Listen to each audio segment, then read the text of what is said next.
Bismillahirrahmanirrahim. Ustaz dibacakan. Bismillahirrahmanirrahim. Assalamualaikum warahmatullahi wabarakatuh. Alhamdulillahirabbil alamin wa bihi nasta'inu ala umuri dunya waddin. Asyhadu an la ilaha illallah wahdahu la syarika lah wa asyhadu anna Muhammadan 'abduhu wa rasuluh al-mab'uts rahmatan lil alamin. Allahumma shalli wa sallim wa barik ala hadzal nabiyil karim wa ala alihi wa sahbihi wa man sara ala nahjihi ila yaumiddin. Amma ba'd. Faqala Allah Ta'ala fil Qur'anil Karim, a'udzu billahi minasy syaithanir rajim. Bismillahirrahmanirrahim. Yarfa'illahu alladhina amanu minkum walladhina utul ilma darajat. Wa qala Rasulullah sallallahu alaihi wasallam, man salaka tariqan yaltamisu fihi ilman sahalallahu lahu bihi tariqan ila jannah. Hadirin jamaah salat subuh Masjid Istiqamah yang dirahmati Allah Subhanahu wa taala. Segala puja dan syukur senantiasa kita panjatkan pada Allah atas karunia dan limpahan rahmat serta nikmatnya. Pada pagi hari ini kita masih dalam keadaan sehat walafiat, bisa menjalankan ibadah salat subuh secara berjamaah. Semoga amal ibadah kita diterima oleh Allah Subhanahu wa taala. Salawat serta salam semoga senantiasa tercurah kepada junjungan kita Nabi besar Muhammad sallallahu alaihi wasallam. Sebelumnya hadirin sekalian, masih dalam suasana bulan Syawal, saya menyampaikan selamat hari raya Idul Fitri 1443 Hijriah. Taqabbalallahu minna wa minkum salihal a'mal wa kullu amin wa antum bi khair. Semoga Allah Subhanahu wa taala menerima amal soleh kita sepanjang bulan Ramadan dan juga hari-hari yang lain. Dari sekalian yang dirahmati Allah, insyaallah kita akan melanjutkan pada subuh kali ini kajian tentang kitab Fikih Sunnah karangan Said Sabiq. Kita sampai pada pembahasan tentang fiqhul masajid, yaitu fikih tentang masalah masjid, ya. Dan sekalian, tentu ini adalah tema yang barangkali sudah sangat familiar bagi kita, namun kita bisa merujuk kembali dan melihat kembali bagaimana anjuran ataupun adab-adab dan juga arahan Rasulullah sallallahu alaihi wasallam, bimbingan beliau terkait tentang masjid, ya, keutamaannya, kemudian bagaimana kita beradab dan bagaimana kita mengelola masjid, dan juga hal-hal apa saja yang terkait tentang masalah masjid.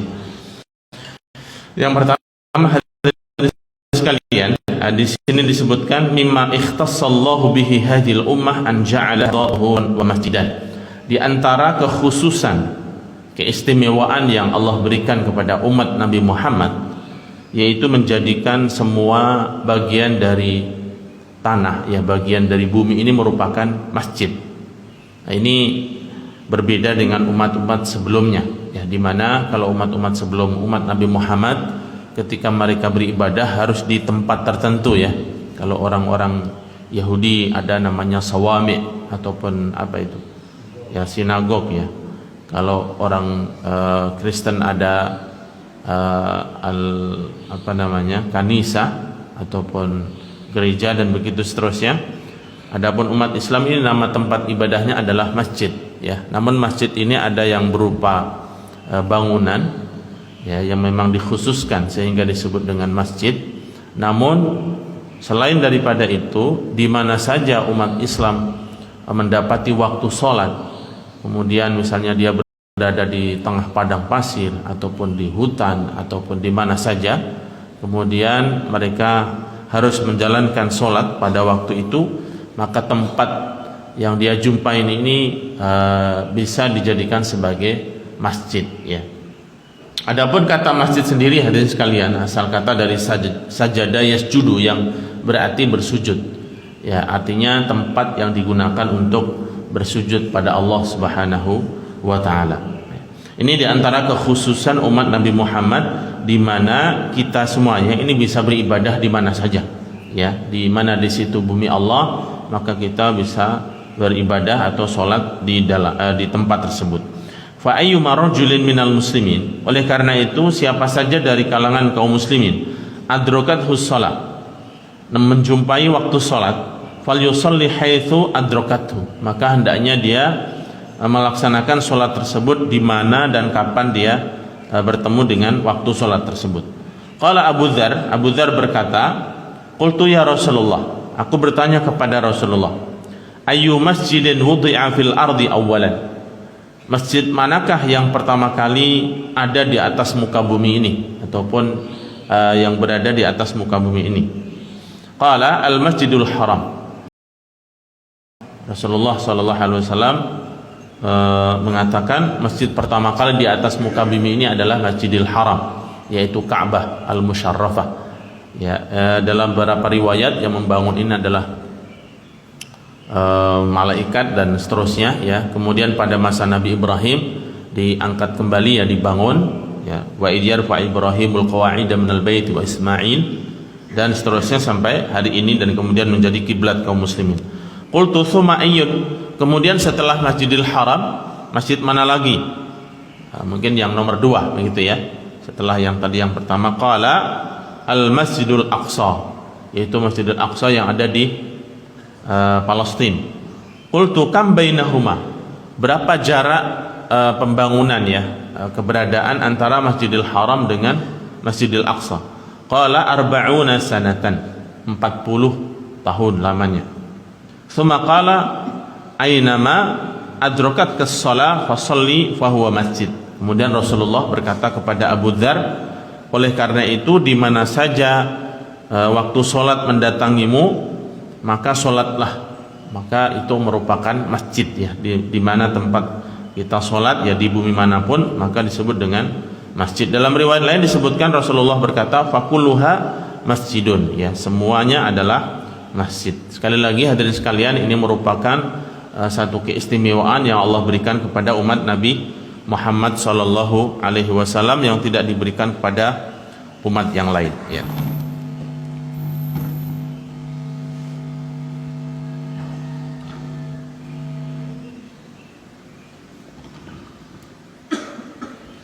Kemudian yang berikutnya hadirin sekalian tentang fadlu binaiha, keutamaan bagi orang yang membangun masjid.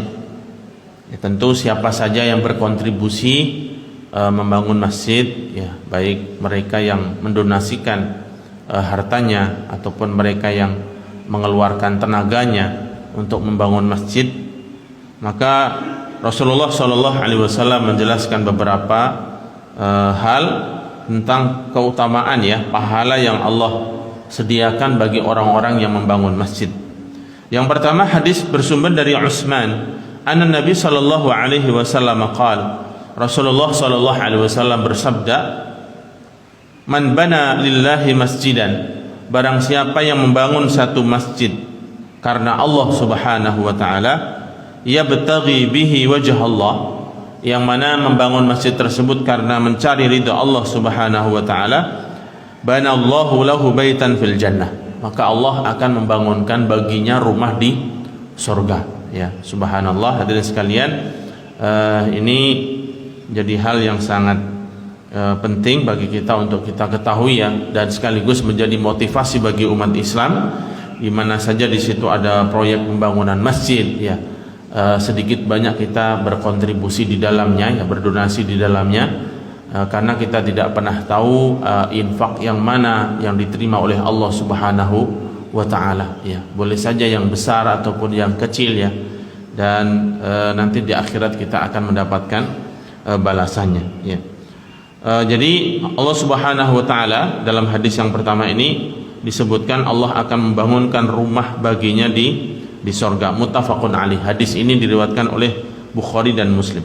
Hadis yang kedua dan sekalian dari Ibnu Abbas radhiyallahu anhu, anna Nabi sallallahu alaihi wasallam qala, Rasulullah sallallahu alaihi wasallam bersabda, man bana lillahi masjidan, barang siapa yang membangun untuk Allah satu masjid, walau ka mafhasi qutatin li baydhiha, meskipun seperti sangkar burung yang dia buat untuk bertelur, banallahu lahu baitan fil jannah, maka Allah akan membangunkan baginya rumah di surga. Ya, maksudnya sesederhana apapun masjid yang dia bangun, ya, seseorang membangun satu masjid, maka Allah akan membangunkan rumah di surga, ya. Jadi sekalian yang dirahmati Allah Subhanahu wa taala, hadis yang kedua ini menguatkan hadis yang pertama. Kalau hadis yang pertama tanpa dijelaskan bagaimana bentuk masjidnya, hadis yang kedua ini apapun bentuk masjid yang dia bangun, ya, mungkin meskipun masjidnya barangkali jelek atau sangat sederhana, mungkin di tempat yang jauh dari perkotaan, di kampung dan seterusnya, maka Allah akan membangunkan baginya rumah di surganya kelak, ya. Hadirin sekalian yang dirahmati Allah Subhanahu wa taala, kemudian yang berikutnya adalah ad-du'a inda tawajjuh ilaiha. Ya. Doa yang dianjurkan, yang diajarkan oleh Rasulullah sallallahu alaihi wasallam ketika seseorang keluar dari rumah dan hendak berangkat ke masjid, ya. Yusannu ad-du'a hina tawajjuh ilal masjid bima ya'ti. Disunnahkan bagi umat Islam, ya, bagi orang muslim ketika hendak berangkat menuju ke masjid untuk berdoa, dan doa ini cukup banyak di sini, ya. Di antaranya beberapa hadis. Qalat Ummu Salamah berkata, karena Rasulullah sallallahu alaihi wasallam adalah Rasulullah sallallahu alaihi wasallam idza kharaja min baitihi qala, ketika beliau keluar dari rumah. Nah, keluar dari rumah ini sifatnya umum, ya. Artinya entah keluarnya tujuannya ke masjid ataupun selain masjid, ya. Nanti ada hadis yang lebih khusus dari itu. Rasulullah mengucapkan ketika beliau keluar dari rumah, Bismillahi tawakkaltu 'ala Allahi inni a'udzu bika an udilla au udalla au azilla au uzalla au adlima au udlama au ujhala au yujhala alayya. Ini mungkin yang biasanya kita hanya membacanya penggalan saja, ya. Bismillahi tawakkaltu 'ala Allah wala haula wala quwata illa billah. Memang ada juga hadis yang penggalan yang tadi yang cukup pendek, ya, hadis yang berikutnya. Ini tapi hadis yang pertama, Rasulullah sallallahu alaihi wasallam ketika keluar dari rumah, di antara doa yang beliau baca adalah dengan nama Allah aku bertawakal kepada Allah Subhanahu wa taala, ya Allah aku berlindung kepadamu dari tersesat atau disesatkan, ya, dari menyesatkan ataupun disesatkan, dari azillah ini tergelincir, ya mungkin kecelakaan dan seterusnya, ataupun tercelakakan, au adlima au udlama, dan aku berlindung dari engkau ya Allah dari berbuat zalim ataupun dizalimi oleh orang lain, ataupun berbuat kebodohan ataupun dibodohi oleh orang lain. Ya, ini di antara doa yang dibaca oleh Rasulullah sallallahu alaihi wasallam ketika keluar rumah, ya. Kemudian hadis yang kedua bersumber dari Anas bin Malik, ya, diriwayatkan oleh Imam Tirmidzi dan hadis ini dihasankan. Anas bin Malik berkata, qala Rasulullah sallallahu alaihi wasallam, man qala idza kharaja min baitihi, barang siapa yang keluar dari rumah dia membaca Bismillahi tawakkaltu 'ala Allah wala haula wala quwata illa billah, yuqalu lahu hasbuka hudita wa kafaita wa wuqita wa tanahha anhu asyaitan. Barang siapa yang keluar dari rumah dia mengucapkan dengan nama Allah, bismillah, tawakkaltu 'ala Allah, aku bertawakal kepada Allah, wala haula wala quwata illa billah, tiada daya dan kekuatan kecuali milik Allah, maka dikatakan kepadanya, ya. Di sini tidak disebutkan. Nah, biasanya dalam hadis-hadis lain yang ketika seseorang berdoa memohon kepada Allah, kemudian ada ucapan dikatakan kepadanya, di kemungkinan para malaikat akan mengatakan kepada orang yang berdoa seperti tadi ketika keluar dari rumah. Apa ucapan malaikat kepada orang yang ketika keluar dari rumah berdoa seperti tadi? Hasbuka, engkau akan dicukupkan, ya. Wahudita, engkau akan diberikan hidayah. Wa kufita, dan engkau akan diberikan, ya sama ini kecukupan, ya. Wa wuqita, dan engkau akan diberikan perlindungan. Wa tanahha anhu syaitan, dan para syaitan ini akan menjauh dari orang tersebut. Ya, subhanallah. Ini pentingnya doa, ya, hadirin sekalian, ya. Meskipun doa yang sangat ringkas, ya, sangat pendek, akan tetapi punya keutamaan ataupun fadilah yang sedemikian rupa, ya. Kemudian hadis yang ketiga diriwayatkan dari Bukhari dan Muslim bersumber dari Ibnu Abbas, anna Nabi sallallahu alaihi wasallam kharaja ila shalah. Ini mungkin lebih khusus lagi. Dari Ibnu Abbas mengatakan ketika Rasulullah sallallahu alaihi wasallam keluar dari rumah menuju salat, wa huwa yaqul, maka beliau mengucapkan, Allahumma ja'al fi qalbi nuran. Ya Allah, jadikanlah di dalam hatiku cahaya. Wa fi basari nuran, dan di dalam penglihatanku jadikanlah ada cahaya. Wa fi sam'i nuran, dan jadikanlah di pendengaranku cahaya. Wa an yamini nuran, dan jadikanlah bagian sebelah kananku cahaya. Wa khalfi nuran, dan belakangku cahaya. Wa fi asabi nuran, dan asabun ini punggungnya, nuran. Wa fi lahmi nuran, dan di dalam lahmun ini sebenarnya artinya adalah dagingnya, maksudnya fisik jasadnya terdapat cahaya. Wa fi dam'i nuran, dan di dalam darahku juga cahaya. Wa fi sya'ri nuran, dan di rambutku juga cahaya. Wa fi basyari nuran, dan di kulitku cahaya. Ya, ini hadis riwayat Bukhari dan Muslim. Adapun riwayat Muslim, Allahumma ja'al fi qalbi nuran. Ya Allah, jadikanlah cahaya dalam hatiku. Wa fi lisani nuran, cahaya dalam lisanku. Wa ja'al fi sam'i nuran, cahaya dalam pendengaranku. Wa fi basari nuran, dan cahaya dalam penglihatanku. Wa ja'al min khalfi nuran, dan di sisi belakangku juga cahaya. Wa min amami nuran, bagian depanku cahaya. Wa ja'al min fawqi nuran, dan dari atasku cahaya. Wa min tahti nuran, dan di bawahku ada cahaya. Allahumma a'ti nuran, ya Allah, dan berikanlah aku cahaya. Ini juga diantara doa yang diucapkan oleh Rasulullah sallallahu alaihi wasallam. Dari beberapa hadis ini, hadirin sekalian, ya, kita bisa memahami bahwasanya doa-doa tersebut boleh jadi ya dibaca oleh Rasulullah sallallahu alaihi wasallam ketika keluar dari rumahnya dengan doa tersebut ya. Kadangkala dalam kesempatan yang lain Rasulullah membaca doa yang lainnya. Tetapi kalau kita lihat hadirin sekalian, isi ataupun kandungan dari doa yang Rasulullah baca ini, kalau baik keluar dari rumah ataupun keluar dari rumah menuju masjid, maka kalau kita lihat redaksinya ataupun isi kandungan dari doa itu mirip-mirip ya. Artinya berdekatan. Boleh jadi ini menunjukkan bagaimana keleluasaan yang Rasulullah ajarkan ya, supaya umat Islam tidak hanya satu saja doa yang dia baca, akan tetapi ada beberapa ragam doa yang dia ucapkan ya. Dan juga hadis lain dari Abi Sa'id Al-Khudri, anna Nabi sallallahu alaihi wasallam qala, idza kharaja ar-rajul min baitihi ila shalah.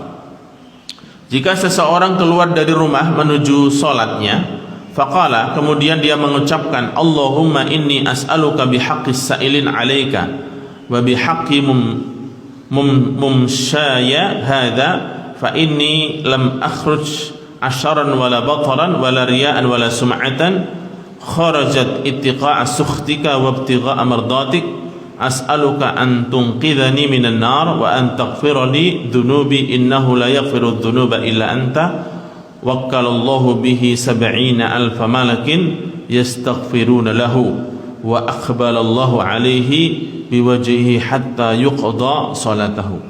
Ini hadis yang cukup panjang ya, bersumber dari hadis ini diriwayatkan oleh Imam Ahmad dan Ibnu Khuzaimah dan juga Ibnu Majah, dan dihasankan oleh Al-Hafidh Ibnu Hajar hadis ini ya, yang artinya barang siapa yang ketika keluar dari rumah dan kemudian mengucapkan doa seperti ini yang tadi saya bacakan, yang artinya adalah, ya Allah, aku memohon kepadamu dengan hak orang-orang yang memohon kepadamu ya, dan hak orang yang berjalan ya.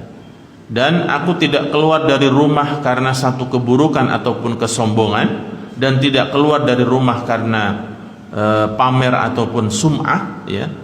Sum'ah ini pengen didengar oleh orang lain, dan aku keluar dari rumah adalah untuk ittiqa'a sukhtika, yaitu takut dari murkamu, wa ibtigha'a mardatik, dan mencari ridhamu.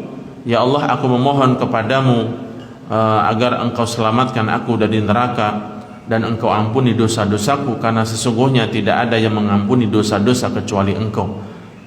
Dan oleh karena itu, barang siapa yang mengucapkan doa ini ketika keluar dari rumah menuju sholat, maka wakkalallahu bihi sab'ina alfa malakin yastaghfiruna lahu, maka Allah akan mengutus kepadanya 70.000 malaikat yang semuanya akan memohonkan ampun kepadanya, dan Allah akan menerimanya, ya, akan menghadapkan wajahnya kepadanya sampai orang tersebut selesai dari sholatnya, ya. Subhanallah.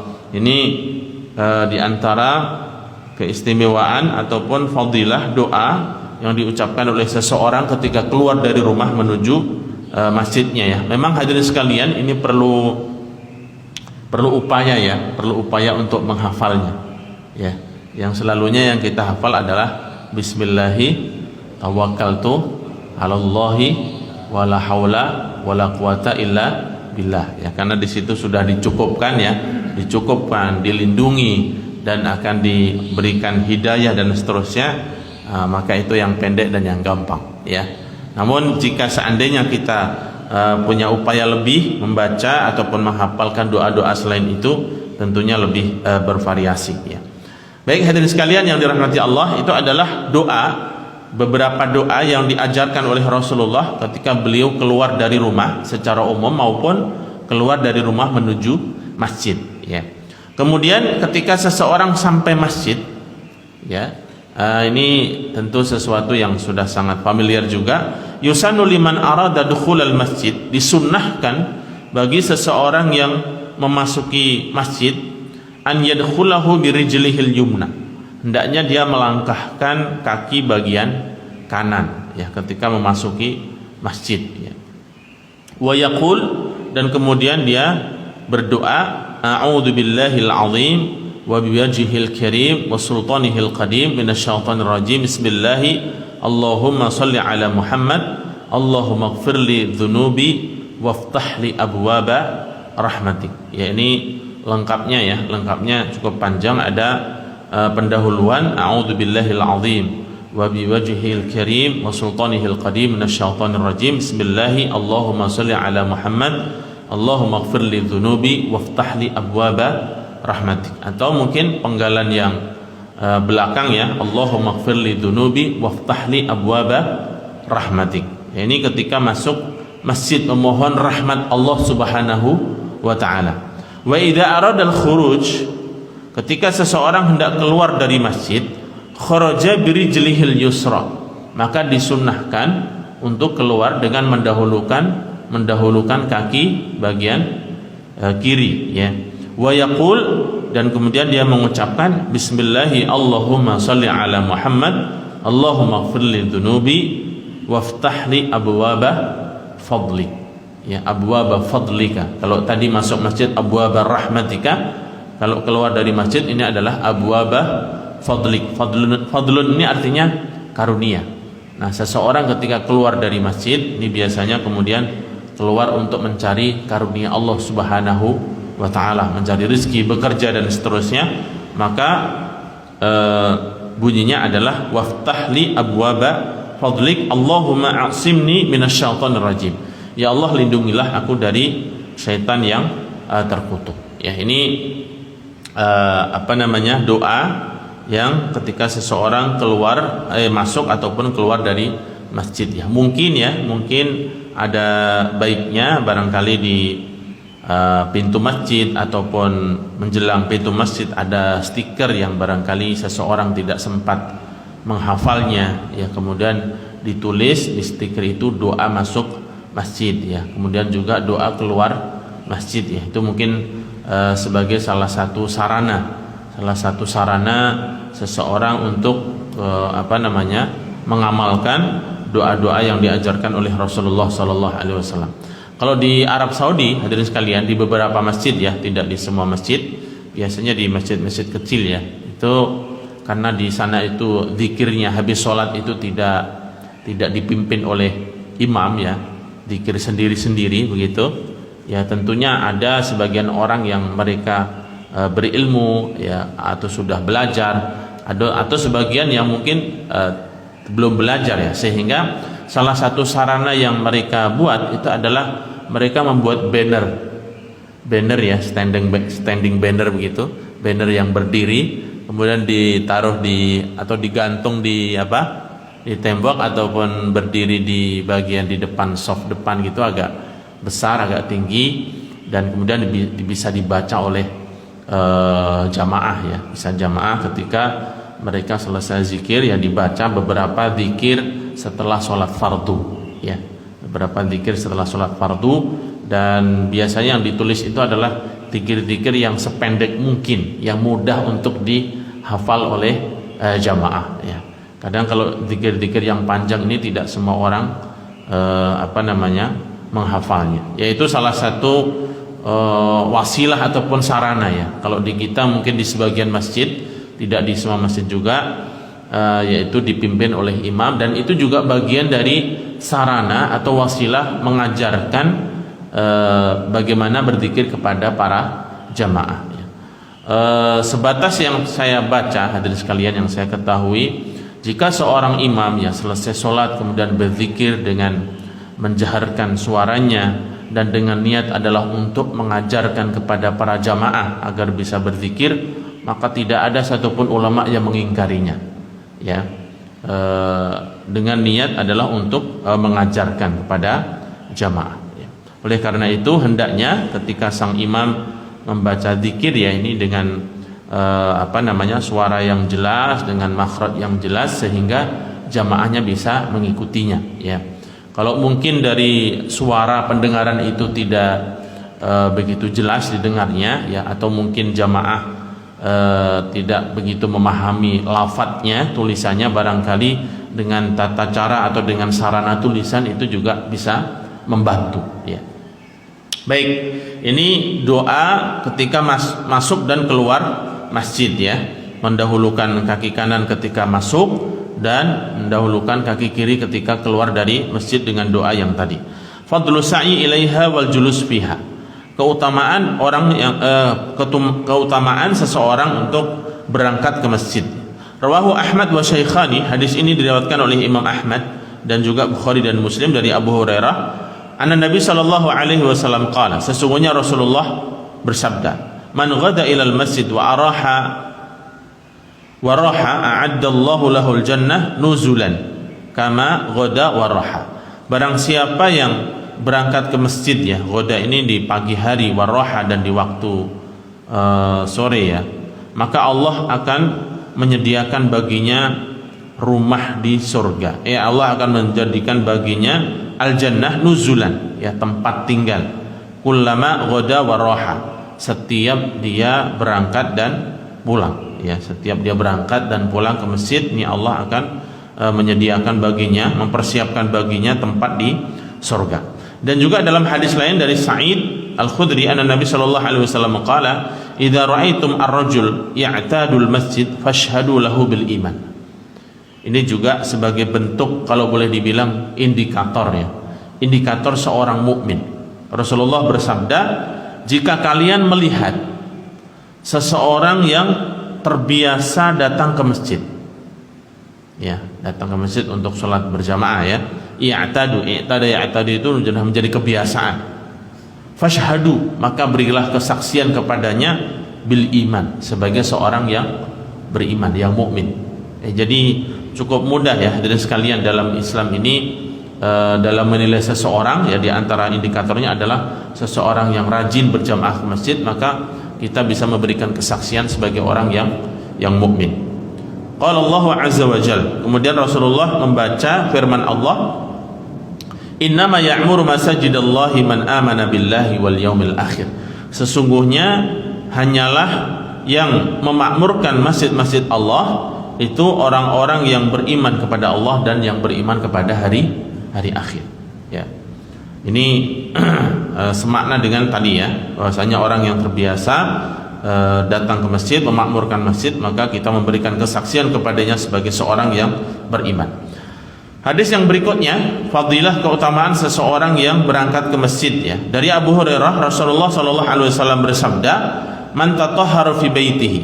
Barang siapa yang bersuci, ya boleh saja berwudu ya, bersuci fi baitihi dari rumahnya.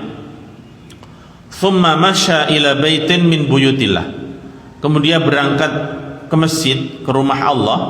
Ya, di sini masya ini berjalan. Liyaqdi faridatan min faraidillah, untuk menunaikan salah satu kewajiban dari kewajiban-kewajiban Allah Subhanahu wa taala. Kanat khutwatuhu, maka semua langkahnya ihdaha tuhittu khati'atahu, maka semua sejumlah langkahnya itu, setiap langkahnya kata Rasulullah akan menghapuskan dosanya. Wal ukhra tarfa' darajatahu. Ya, ketika seseorang berjalan berarti kanan kiri begitu ya. Maka satu langkahnya itu menghapus dosa, satu langkahnya mengangkat derajatnya. Ini kata Rasulullah sallallahu alaihi wasallam ya. Nah, mungkin di sini juga memberikan pemahaman hadirin sekalian bahwasanya jalan ke masjid ya, semakin seseorang berangkat ke masjid dengan upaya lebih, itu semakin besar pahala yang Allah berikan ya, sesuai dengan hadis yang Rasulullah sabdakan, inna idhamal jaza' bi'idhamil bala. Sesungguhnya besar dan kecilnya pahala yang diterima oleh seseorang itu berbanding lurus dengan cobaan ya, kesusahan yang dialami oleh seseorang. Kalau dalam satu kaidah fikih disebutkan al ajru ala qadril masyaqqah. Sesungguhnya pahala seseorang itu berbanding dengan kesusahan yang dia lakukan ya. Nah, mungkin pertanyaannya bagaimana kalau ke masjidnya mungkin naik motor ya, atau naik mobil atau naik kendaraan, apakah juga mengandung makna itu ya? Kalau kita memahami hadis ini, memang ini bagi orang yang berjalan hadirin sekalian ya. Tapi wallahu alam bagi orang yang naik kendaraan ya, insyaallah ada pahala yang Allah sediakan. Akan tetapi sekali lagi bahwasanya kesusahan seseorang ya, semakin dia berat dalam menjalankan satu amalan, maka semakin besar pahala yang disediakan. Ya boleh jadi mungkin kalau orang yang ke masjid naik motor, barangkali setiap putaran rodanya begitu ya, atau setiap tetesan bensin yang dia gunakan ke masjid ya. Akan tetapi tentunya hadirin sekalian, seseorang yang datang ke masjid dengan naik kendaraan dengan yang berjalan kaki, ini lebih berat orang yang berjalan kaki ya. Baik, kemudian yang berikutnya hadirin sekalian, hadis diriwayatkan oleh At-Tabrani dan Bazzar dengan sanad yang sahih dari Abu Darda, anna Nabi sallallahu alaihi wasallam qaal, al-masjidu baitun kullun taqiyun wa takaffalallahu liman kana al-masjid baitahu birruhi warahmah wal jawaz 'ala as-sirat ila ridwanillah ilal jannah. Sesungguhnya masjid merupakan rumah ya, rumah yang Allah memberikan jaminan bagi seseorang yang berada di rumahnya untuk diberikan ar-ruh ya, ketenangan. Rohah itu rasa apa ya, ketenangan, warahmah, dan akan diberikan rahmatnya, wal jawaz 'ala sirat ila ridwanillah, dan akan diberikan kemudahan untuk melalui sirat, untuk menuju ridha Allah Subhanahu wa taala sampai ke surganya. Ini hadis yang diriwayatkan oleh At-Tabrani dan juga Al-Bazzar dengan sanad yang sahih ya. Dan juga yang terakhir tentang keutamaan orang yang berangkat ke masjid, hadirin sekalian, alla adullukum ala ma yamhu Allahu bihil khataya wa yurfa' bihi darajat.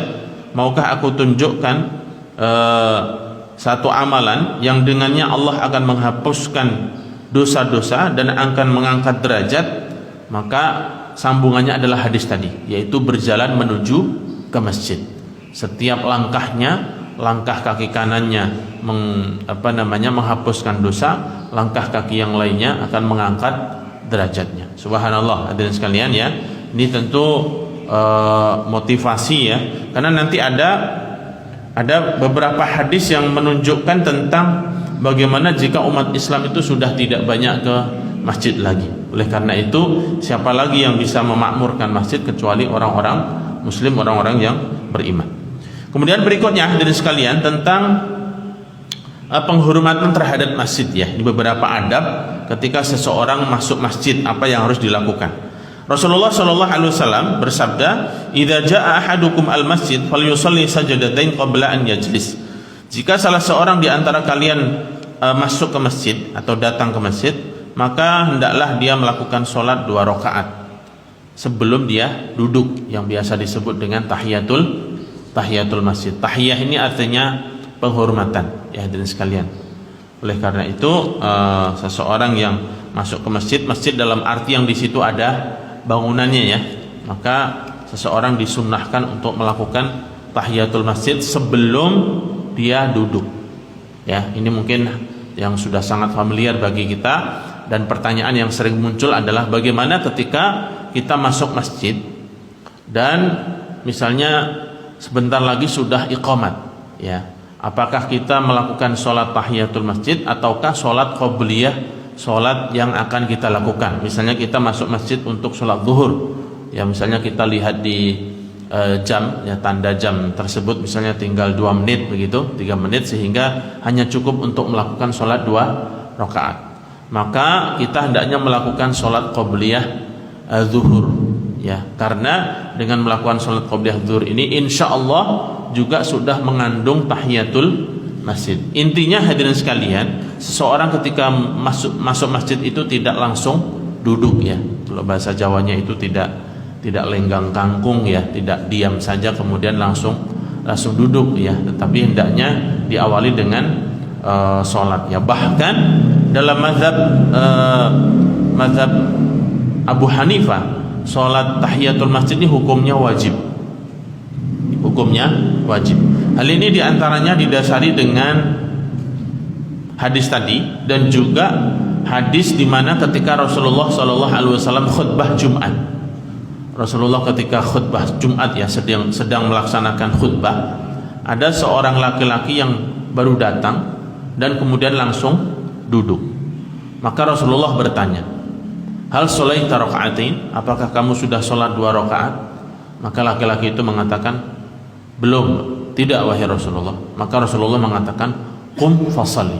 Berdirilah dan sholatlah. Ya, itu ketika Rasulullah sedang khutbah terjadi dialog antara beliau dengan jamaah. Ya, sebagian ulama menafsirkan hadis ini berbicara tentang sunnah qablil Jum'ah. Ya, namun sebagian yang lain hadis ini berbicara tentang sholat tahiyatul masjid. Ya, tentang masalah itu tentu ada perbedaan yang kita sudah sering sampaikan ya hadirin sekalian tentang kedudukan sholat sunnah sebelum Jumat ya. Tapi intinya hadirin sekalian, sebelum sholat Jumat itu ditunaikan, kita disunahkan untuk melakukan sholat sebanyak-banyaknya selama imam belum naik mimbar. Maka kita sholat sebanyak-banyaknya, 2 rakaat salam dan seterusnya. Baik, jadi disunahkan bagi kita untuk melakukan sholat sunat tahiyatul masjid ya.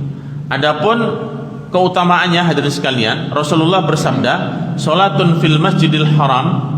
Ini keutamaan sholat di masjid ya. "Sholatu fil masjidil haram mi'atu alfi sholatin." Sholat sekali di Masjidil Haram itu sama dengan 100.000 sholat dibandingkan sholat yang lain. Wa sholatu fi masjidi hadza alfu sholatin. Dan 1 kali sholat di masjidku ini, maksudnya di Masjid Nabawi, itu sama dengan 1000 kali sholat di masjid yang lain.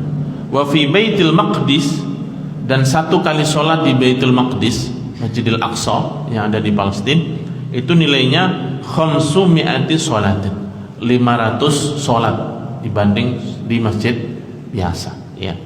Ini bersyukurlah bagi jamaah yang diberikan kemampuan ya untuk bisa sholat di Masjidil Haram ya, baik Haram Makki maupun Haram Madani ya. Barangkali ada di antara jamaah yang setiap Ramadan melakukan umrah dan seterusnya ya, bersyukurlah kepada Allah Subhanahu wa ta'ala ya. Tentu ini adalah fadilah ya dan sekalian, fadilah, dan bukan berarti menggugurkan sholat yang lain, bukan ya.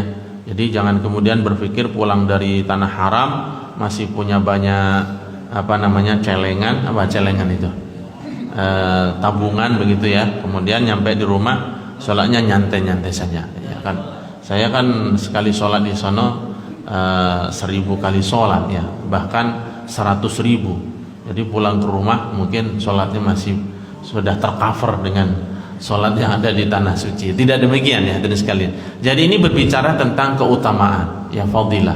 Sebagaimana dalam satu hadis ya, seseorang ketika sholat subuh berjamaah kemudian berzikir ya di tempat dia sholat, maksudnya di masjid tersebut, termasuk majelis ilmu itu adalah juga bagian dari berzikir sampai matahari syuruk, matahari terbit, kemudian setelah itu dia sholat 2 rakaat, maka dia mendapatkan pahala seperti haji dan umroh sempurna ya.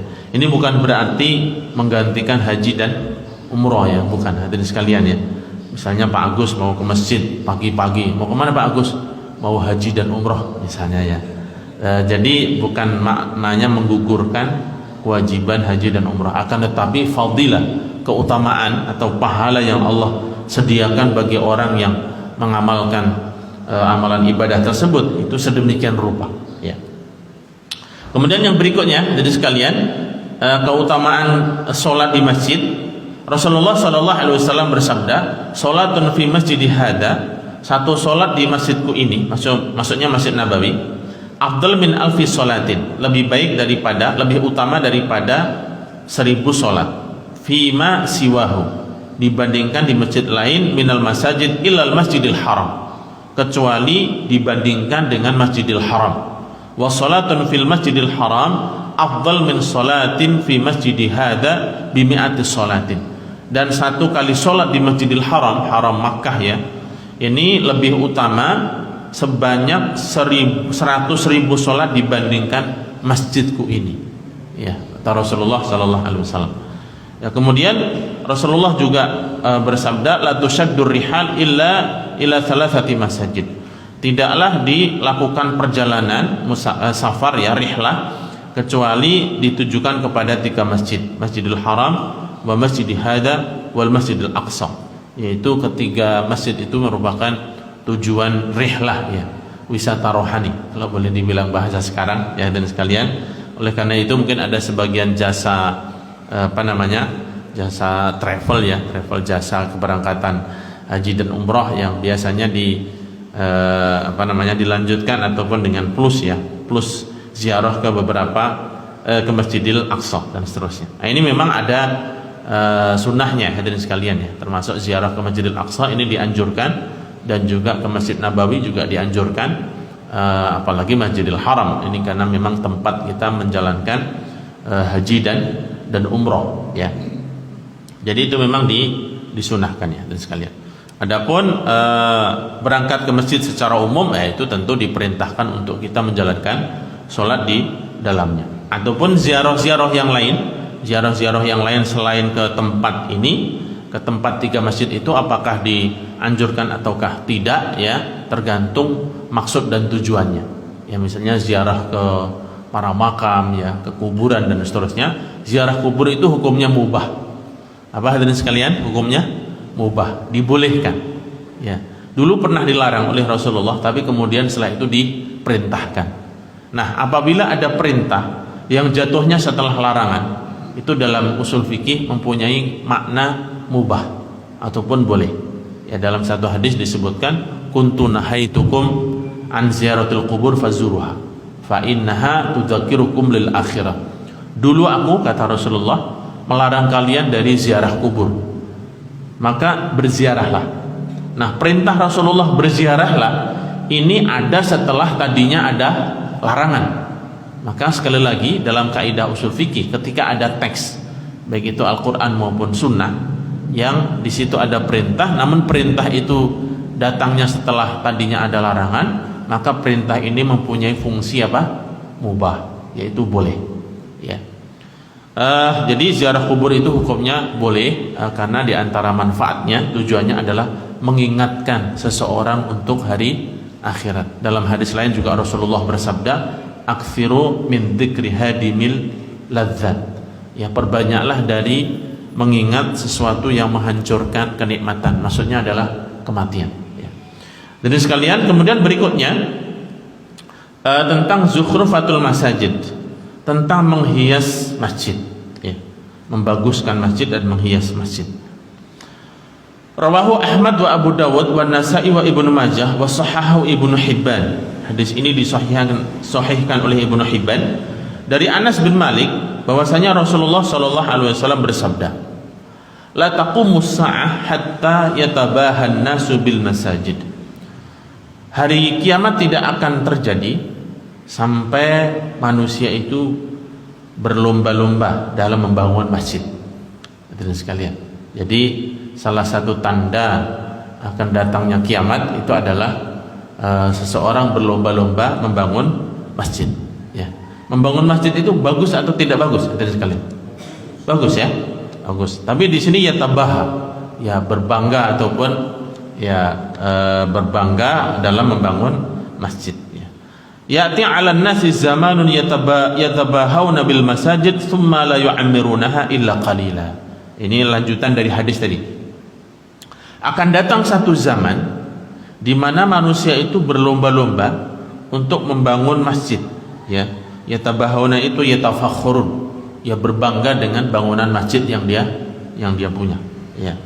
Jadi kita alhamdulillah saja hadirin sekalian, ya, bersyukur saja, tidak harus berbangga, ya. Tidak harus berbangga mempunyai masjid yang bagus misalnya, demikian, ya. Kita bersyukur pada Allah Subhanahu wa taala. Maka akan datang satu zaman di mana seseorang itu atau manusia berbangga dalam membangun masjid, namun ini catatannya, namun mereka tidak memakmurkannya kecuali sedikit, ya. Masjidnya megah tetapi isinya kosong, ya hadirin sekalian.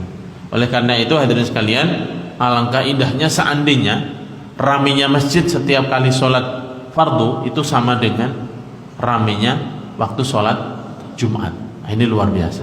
Bahkan ada satu ungkapan nih, saya belum mengetahui validitas ucapan ini, ya. Katanya orang Yahudi itu mengatakan kita akan bisa melihat kekuatan umat Islam itu di sholat subuhnya.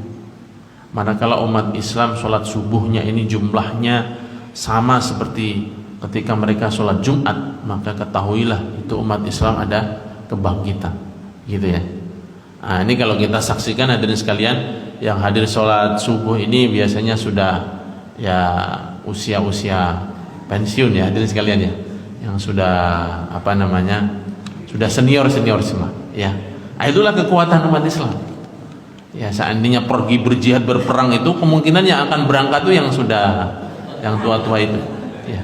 Mungkin ngangkat senjatanya udah sempoyongan begitu hadirin sekalian, ya.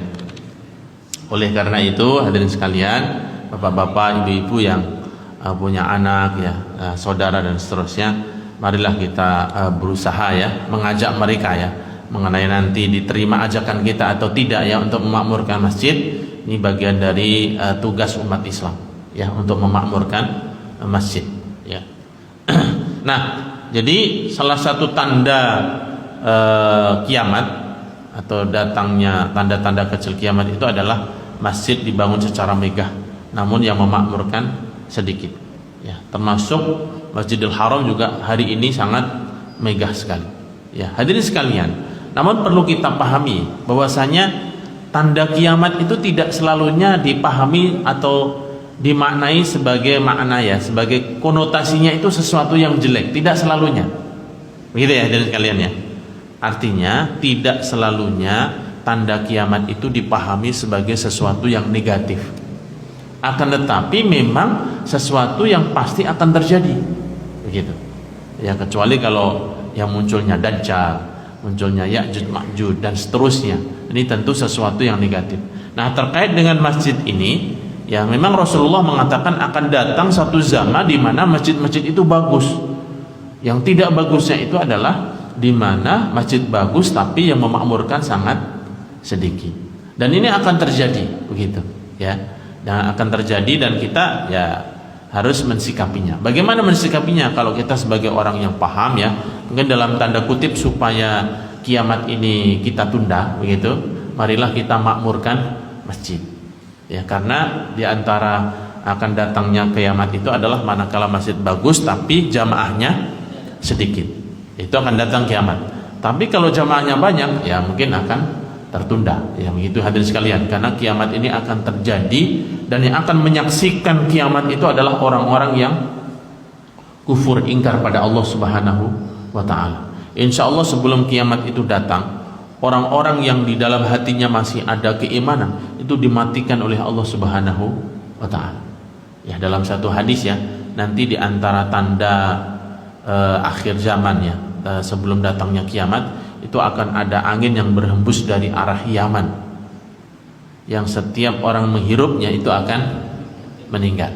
Dalam satu riwayat lain, seorang akan menghirup udara yang keluar dari arah ketiaknya.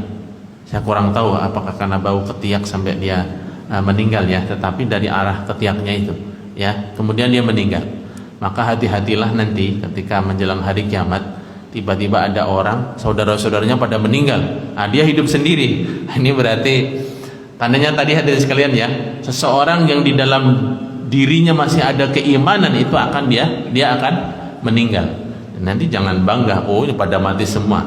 Justru yang mati itu adalah orang-orang yang di dalam hatinya ada keimanan. Ya, oleh karena itu sekali lagi hadirin sekalian, yang akan menyaksikan yang disebutkan dalam surat surat Al-Qiyamah ya, bahwasanya manusia akan ketika melihat hari kiamat itu ya,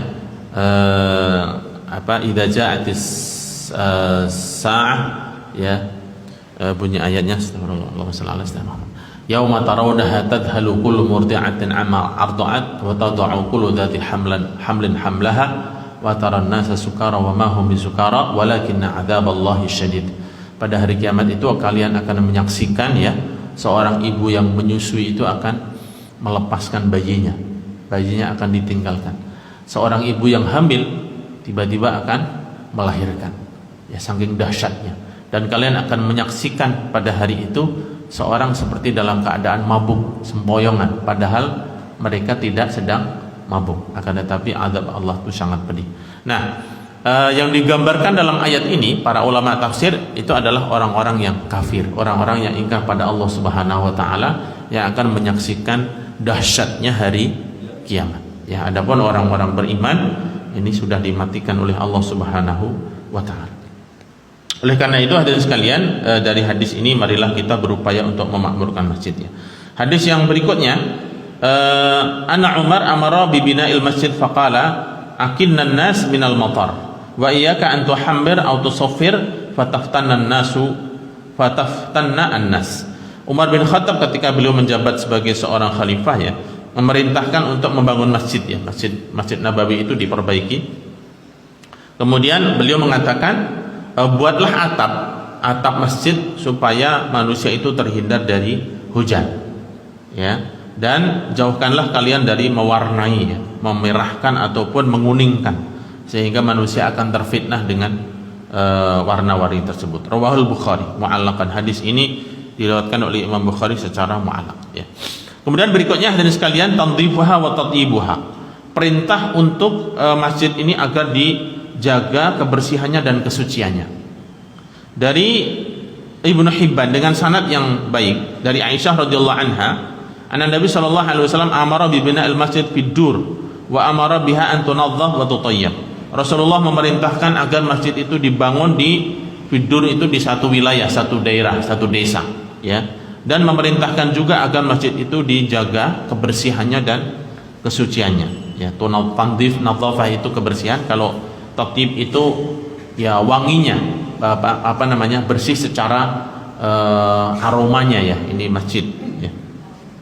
Ini beberapa masjid seperti beberapa hadis sama ya, karena ya'muru nabil masajid an nasna'aha fi jurina wa nuslih sun'ataha wa nutahhiruha wa kana Abdullah yujammirul masjid idza qa'ada 'alal mimbar. Rasulullah sallallahu alaihi wasallam memerintahkan kami untuk membangun masjid dan supaya kami membangunnya, membuatnya di daerah-daerah kami ya, di tempat tinggal kami, di kampung kami, dan agar nusliha itu ya merenovasi ya, memperbaiki bangunannya dan juga menjaga kesuciannya. Dan Abdullah, ini kurang tahu nih, Abdullah bin Umar ya, ketika beliau berada di masjid senantiasa yujambir. Yujambir itu berpenampilan baik ya, menggunakan wangi-wangian ketika masuk masjid. Oleh karena itu, dari sekalian, salah satu yang Rasulullah melarangnya ya, la yaqrabanna man aqala thawma wal basala fala yaqrabanna musallana hadza. Barang siapa yang makan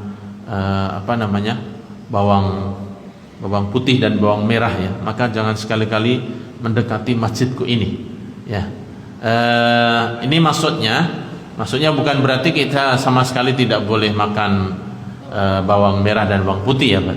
Artinya seseorang ketika masuk masjid itu dalam keadaan bersih ya, bersih, bersuci baik luar maupun dalam ya. Kalaupun seandainya dia harus makan makanan yang mempunyai efek aroma yang kurang baik, hendaknya ketika berangkat ke masjid itu sudah membersihkannya. Kalau Ibnu Qayyim ketika mengomentari tentang hukum makan bawang ini, beliau mengatakan, fa in kana la mahala, jika seseorang harus makan bawang ya, faqtulha bitabakhi, maka bunuhlah aroma yang tidak baiknya itu dengan cara dimasak ya, itu akan mengurangi aroma. Intinya hadirin sekalian, apapun ya, tidak harus bawang ya. Kalau di kita kan banyak ya makan makanan yang punya aroma dahsyat itu ya, mulai dari pete, jengkol dan seterusnya, dan saudara-saudaranya itu. Hendaknya seseorang menjaga itu ya, menjaga itu. Kalau sekarang mungkin sebagian masih pakai ada yang masker, itu mungkin juga cukup membantu ya hadirin sekalian ya. Khususnya salat subuh ya, salat subuh yang mungkin bangunnya mendadak, langsung bangun langsung kumur-kumur aja langsung berangkat ke masjid ya, karena bau mulut itu akan berubah dengan beberapa sebab, diantaranya setelah tidur, setelah ngomong banyak ya. Ngomong banyak ini bisa mempengaruhi aroma mulut ya, ataupun diam lama itu juga sama ya. Kemudian setelah makan beberapa jenis makanan, makanya dari itu Rasulullah SAW memerintahkan ya, mensunahkan untuk bersiwak dari beberapa hal tersebut ya. Kemudian yang berikutnya hadirin sekalian, sianatuha, yaitu menjaga masjid. Al-masajid buyutul ibadah. Masjid merupakan rumah ibadah. Fayajibu sianatuha minal akhdar war rawaih al-karihah. Maka wajib hukumnya untuk menjaganya dari kotoran, war rawaih al-karihah, dan aroma-aroma yang tidak baik. Fa inda Muslim, terdapat riwayat dari hadis yang diriwayatkan dari Imam Muslim, oleh Imam Muslim, anna Nabi sallallahu alaihi wasallam qala, Rasulullah bersabda, inna hadil masajid, sesungguhnya masjid-masjid ini adalah la tasluhu syai'in min hadil baul wal qadar. Tidak boleh untuk di situ orang kencing ataupun buang hajat. Innama hiya li dzikrillah wa qiraatil Qur'an. Karena masjid itu adalah untuk berzikir kepada Allah dan membaca Al-Qur'an. Hadirin sekalian, dalam beberapa riwayat lain Rasulullah mengatakan, idza tanakhama ahadukum falyaghib nukhamatahu an tusiba jalda mu'min aw thawbahu fatu'dhiyahu. Rasulullah bersabda, jika salah seorang di antara kalian itu meludah atau membuang ingus ya, hendaknya dia menutupi, karena masjid Rasulullah pada saat itu masih berupa tanah, sehingga orang-orang waktu itu ketika keludah aja di masjid gitu. Maka hendaknya ditutup dengan tanah, supaya kata Rasulullah jangan sampai mengenai seorang mukmin, apakah pakaiannya ataupun yang lainnya, sehingga menyakitinya. Nah, ini diantara juga beberapa adab ya. Rasulullah SAW bersabda, idza qama ahadukum bis-shalah, jika salah seorang di antara kalian itu berdiri ya, melakukan salat, fala yabsuqan amamahu, maka janganlah dia meludah di bagian depannya. Secara sekilas hadirin sekalian, berarti seseorang ketika salat itu boleh meludah ya. Maka janganlah meludah di bagian depannya. Fa innahu yunajillah, karena dia sedang bermunajat kepada Allah tabaraka wa taala. Madama fi musallahu, selama dia dalam salatnya. Wala an yamini, dan ketika meludah juga jangan meludah di bagian kanan.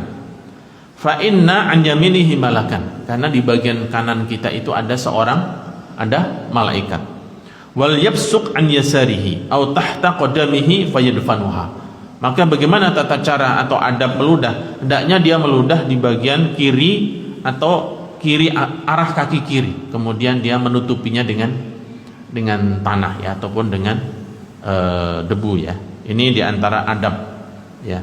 Tentu ini Rasulullah berbicaranya ketika seorang sedang sholat ya. Di luar sholat pun mungkin sunnahnya ya, adabnya ketika seseorang meludah juga ke arah bagian kiri ya, bagian kiri, arah kaki kiri, dan sebisa mungkin tidak di tempat yang umum ya, yang nanti bisa mengganggu orang lain ya. Kalau di Singapura ini agak ketat ya, kita ngeludah apa itu takut disorot CCTV ya. Jadi ngeludah sembarangan tuh bisa kena kena denda ya, begitu. Sebenarnya dalam Islam pun mengajarkan sedemikian rupa ya, dan sekalian ya. Maksudnya intinya ketika seseorang melakukan hal-hal yang misalnya di situ sesuatu yang kurang baik ya, ataupun sesuatu yang orang lain itu risih ataupun jorok, dia tidak dilakukan di tempat yang umum ya, termasuk buang hajat ataupun kencing ya, tidak di bawah pohon, di tempat-tempat yang banyak dikunjungi oleh orang ya. Kemudian di antara adab juga terakhir hadirin sekalian, karahatu nashdid dhalah wal bai' wasyira' wasy'ar. Dimakruhkannya seseorang di masjid itu mencari barang hilang atau melakukan jual beli dan ataupun mengumandangkan syair ya. Dari Abu Hurairah, Rasulullah bersabda, "Man sami'a rajulan yunshadu dhalatan fil masjid falyaqul la raddahallahu alaik fa innal masajid la tubna li hadza." Rawahu Muslim. Barang siapa yang mendengarkan seseorang di dalam masjid mencari barang hilang, maka katakanlah kepadanya, semoga Allah tidak mengembalikan barang yang hilang itu. Karena sesungguhnya masjid ini dibangun bukan untuk itu, kata Rasulullah. Ya. Dan juga dalam hadis lain, idza ra'aitum man yabi'u aw yabta', jika kalian melihat orang melakukan jual beli di masjid, faqulu lahu la rabahallahu tijarataka. Katakanlah kepadanya, semoga Allah tidak memberikan keuntungan dalam jual belimu ya. Hadirin sekalian, kalau kita membaca hadis ini ya, inilah pentingnya ya para ulama memahami teks-teks dalam hadis itu. Kalau kita merujuk ke beberapa pendapat ulama ya, ulama-ulama mazhab fikih tentang hukum jual beli di masjid ini, ada alasannya kenapa dilarang ya. Maka sebagian ulama seperti Abu Hanifah ya, kapan jual beli itu dilarang? Manakala hal itu mengganggu kegiatan atau sholat di masjid. Maka selama hal itu tidak mengganggu, ya misalnya dilakukan di emperan masjid ataupun di lingkungan masjid, dan dilakukan bukan di saat ketika seseorang sedang beribadah atau sholat, maka hal itu tidak mengapa. Tetapi hukum dasarnya di sini di dalam buku ini disebutkan sebagai sesuatu yang makruh ya. Oleh karena itu sekali lagi hadirin sekalian, memang larangan-larangan seperti ini itulah pentingnya ya, memahami makna ataupun memahami hadis-hadis secara keseluruhan. Apakah larangan Rasulullah ini sebagai sebuah pengharaman ataukah seperti apa ya? Ini tentu sesuai dengan surat Al-Jumu'ah ya. Kita dilarang untuk melakukan transaksi jual beli ketika adzan itu sudah dikumandangkan ya. Oleh karena itu sekali lagi seseorang tidak diperkenankan untuk melakukan jual beli di masjid. Nah, kalau sekarang misalnya jual belinya itu pakai online ya, tidak ada suara, tidak ada apa-apa ya kan? Tidak ada suara. Seseorang melakukan transaksi jual beli pakai Tokped ataukah Bukalapak dan seterusnya, jual belinya di dalam handphone ya. Ini kan tidak mengganggu. Oleh karena itu sabda Rasulullah tadi kalau kita memahaminya, katakanlah kepada orang yang tadi suaranya berisik mencari barang hilang atau melakukan transaksi jual beli ya. Jika kalian mendengar hal itu, maka ucapkan la rabahallahu tijarataka. Allah tidak memberikan keuntungan pada jual belimu, ataupun Allah tidak mengembalikan barang hilang, dan seterusnya ya. Kemudian hal lainnya termasuk yang dimakruhkan di dalam masjid ini hadirin sekalian adalah raf'us saut fiha, yaitu bersuara keras di dalam masjid ya.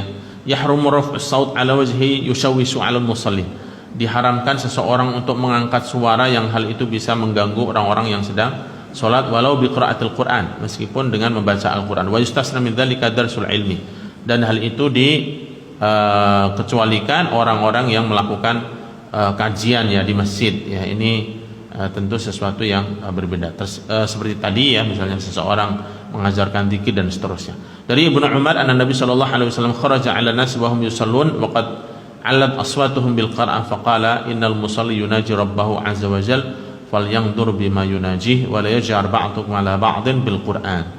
Ini ketika ketika hadis dari Ibnu Umar, Rasulullah sallallahu alaihi wasallam suatu ketika keluar dan melihat mereka sedang sholat ya, sebagian mereka sedang sholat sementara yang lainnya membaca Al-Quran dengan suara yang kencang. Maka Rasulullah SAW mengingatkan mereka ya, hendaklah seseorang melihat dia sedang bermunajat pada Allah Subhanahu wa taala dan hendaknya jangan saling saut menyaut ya antara satu dengan yang lainnya ya. Kemudian yang berikutnya adalah al-kalam fil masjid, berbicara di masjid. Ya juzu at-tahaddus bil hadits al-mubah fil masjid. Diperbolehkan ya seseorang berbicara hal-hal yang mubah di dalam masjid, wa umur dunya, ataupun urusan-urusan dunia ataupun urusan yang lain yang mubah. Wa in hasala fihi dhahkun, meskipun di dalamnya terdapat canda tawa, wa nahwu madama mubahan, selama hal itu dimubahkan. Sebagaimana hadis Jabir bin Samurah qala, karena Rasulullah sallallahu alaihi wasallam la yaqumu min shalahu alladhi shalla fihi as-subh hatta tatlu' asy-syams. Adalah Rasulullah tidak pernah meninggalkan tempat sholat masjid pada sholat subuh sampai matahari terbit. Wa idza tala'at qama, ketika matahari sudah terbit beliau berdiri. Qala, kemudian beliau mengatakan wa kanu yatahaddatsun fayakhuduna fi amril jahiliyah fayadhakuna wa yabtasim. Maka Rasulullah menyaksikan ya para sahabat itu ketika di masjid mereka menyebut ataupun menceritakan kisah-kisah dahulu pada masa jahiliyah dan mereka itu saling tertawa dan Rasulullah pun tersenyum melihat sahabatnya. Jadi ada perkara-perkara yang bolehkan. Kemudian yang terakhir hadirin sekalian adalah ibahatul akal wa syarab wan naum fiha. Dibolehkannya makan dan minum dan tidur di masjid ya. Tentu tetap dengan menjaga tadi ya hadirin sekalian kebersihannya. Ini kalau diperbolehkan secara terbuka ya mungkin akan akan menambah pekerjaan ya. Kunna fi zamani Rasulillah nanamu fil masjid. Kami pada masa Rasulullah tidur di masjid. Naqilu fihi, kita tidur siang di masjid. Wa nahnu syabab, dan kami para pemuda.